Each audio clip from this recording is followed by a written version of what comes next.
Hi everyone, मैं हूँ Lakhan sir. मैं एक बार फिर से स्वागत करता हूँ आप सभी का मेरे चैनल यूनिक एकेडमी बावई में।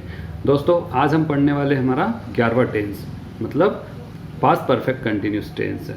तो उससे पहले कि हम वीडियो की शुरुआत करें, जल्दी से आप चैनल को सब्सक्राइब कर लीजिए और साथ में बेल आइकन को प्रेस कर दीजिए ताकि मेरे चैनल पर जो भी वीडियो अपलोड हो उसकी जानकारी आपको तुरंत और समय पर मिल जाए।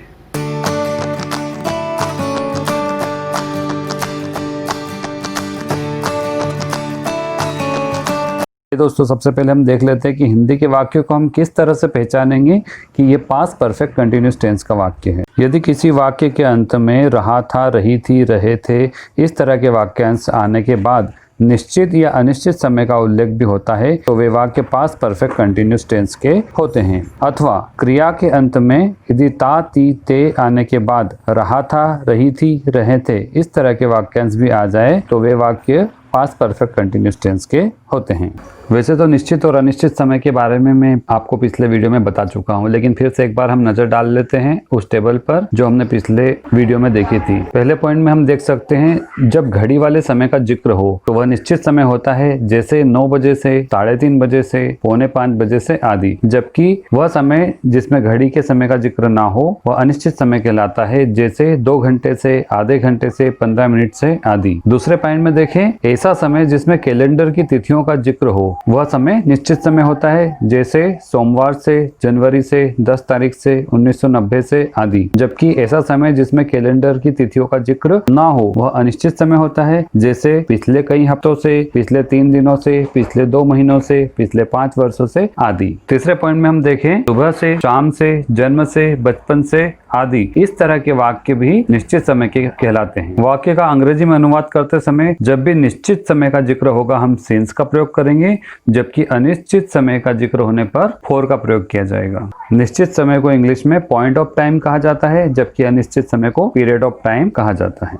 पास्ट परफेक्ट कंटिन्यूस टेंस के अफर्मेटिव सेंटेंस बनाने के लिए जो स्ट्रक्चर है वह है subject plus had plus been plus V4 plus object plus since 4 plus rest part of the sentence. उदाहरण, वह रात भर से खर्राटे ले रहा था। He had been snoring for whole night। इस वाक्य में रहा था के साथ में समय का जिक्र भी किया गया है। दूसरे वाक्य में देखें, कलाकार कपड़े बदलते रहे थे। Artist had been changing clothes। इस वाक्य में ते के बाद में रहे थे का प्रयोग किया गया है, जो हम पहचान में देख चुके हैं। इस टेंस के नेगेटिव सेंटेंस बनाने के लिए हमें बीन के पहले नोट का प्रयोग करना पड़ेगा और स्ट्रक्चर इस तरह से बन जाएगा, subject plus had plus not plus been plus V4 plus object plus since 4 plus rest part of the sentence. उदाहरण देखें, बच्चे 1 हफ्ते से फुटबॉल नहीं खेल रहे थे। The kids had not been playing football for a week. Mili सुबह से कपड़े नहीं धो रही थी। Mili had not been washing clothes since morning.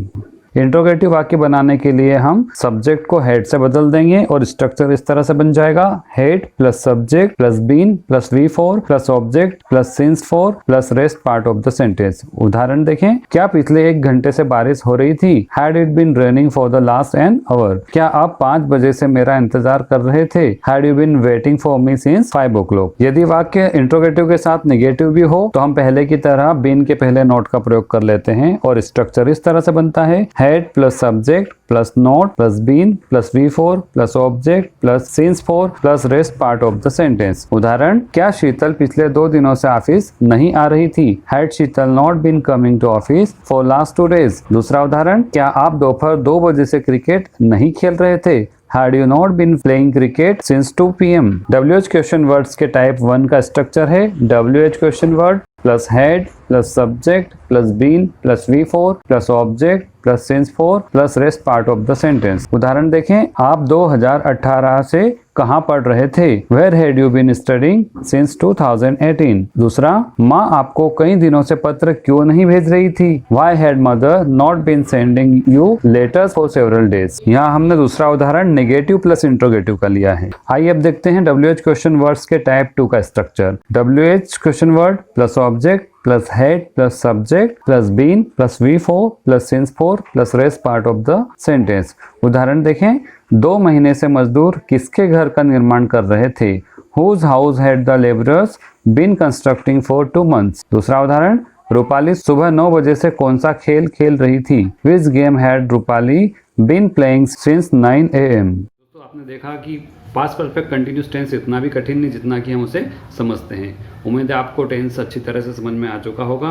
अगर फिर भी आपके मन में कोई डाउट है तो प्लीज़ कमेंट बॉक्स में लिखिए, मैं कोशिश करूँगा कि जल्दी से जल्दी आपको उसका उत्तर दे सकूँ। तो हम मिलते हैं हमारे अंतिम टेंस के साथ, तब तक हंसते रहिए, मुस्कुराते रहिए।